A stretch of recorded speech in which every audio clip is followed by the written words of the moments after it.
La première édition du festival a eu lieu en juillet 2010 et fut un grand succès, alliant modernité et tradition, originalité et authenticité.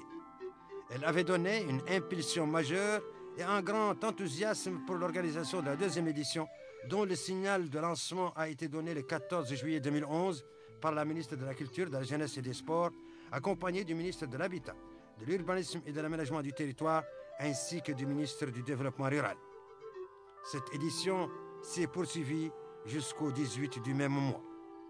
Cette année, les principales activités de la deuxième édition du festival étaient la foire des dates, qui a eu lieu dans la grande place du marché, où des tentes ont été dressées et des étals posés à la grande satisfaction des Oasiens de Tijikja et des localités voisines, qui sont venus proposer les meilleures espèces de dates telles que Mehboula, Tigidert, Tintergel, Tamazat et bien d'autres.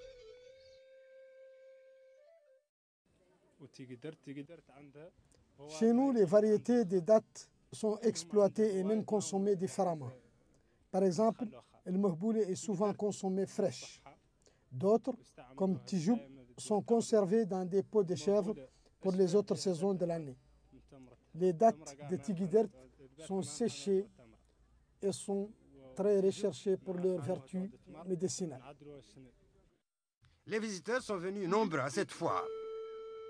Les habitants de la ville et les festivaliers de tous bords côtoyaient des hommes d'affaires, des hommes politiques, des diplomates, des partenaires au développement, des personnalités culturelles et des acteurs de la société civile.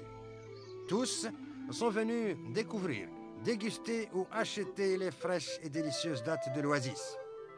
Au cours de cette foire, d'importantes quantités de dattes ont été commercialisées, générant ainsi des revenus substantiels aux phéniciculteurs locaux. L'exposition de manuscrits, belle surprise de la manifestation, a impressionné les visiteurs et nourri la curiosité des chercheurs. Les festivaliers ont pu découvrir des dizaines de bibliothèques traditionnelles et admirer leur stock incommensurable d'anciens manuscrits traitant des diverses sciences de la culture arabo-musulmane. Ils ont pu admirer aussi les milliers d'actes notariaux et conventions historiques, témoins d'une tradition notariale séculaire. À côté de ce trésor manuscrit, les Mahadras, véritables universités du désert, dans lesquelles se sont formées des générations d'éminents érudits, de poètes, d'écrivains et d'historiens. Les Mahadras témoignent à leur tour du rôle de premier plan et du rayonnement culturel et civilisationnel de Tijikja au cours des siècles précédents.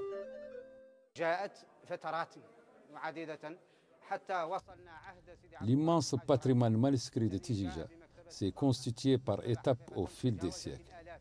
Chaque fois qu'un savant ou un voyageur a fait un périple, il a rapporté des livres.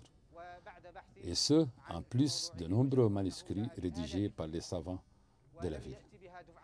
L'exemple le plus fort est celui de Sidi Abdullah ou le Hajj Ibrahim, auteur lui-même d'importantes œuvres. Il a aussi rapporté du Mashraq et du Maghreb une bibliothèque immense et riche.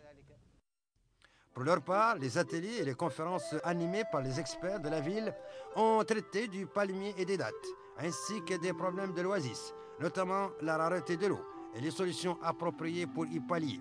Les exposés ont porté sur les questions de développement et de modernisation de cette oasis, qui constitue aujourd'hui une pépinière naturelle unique en son genre, en raison de la diversité des variétés obtenues grâce à la propagation au cours des siècles passés de la reproduction des espèces par la culture des noyaux au lieu des régis. La vieille ville, ou Ksar ancien, son passé, son présent et son avenir, ainsi que les problématiques de conservation et de valorisation de cet important patrimoine menacé de disparition, ont fait l'objet d'un atelier spécifique.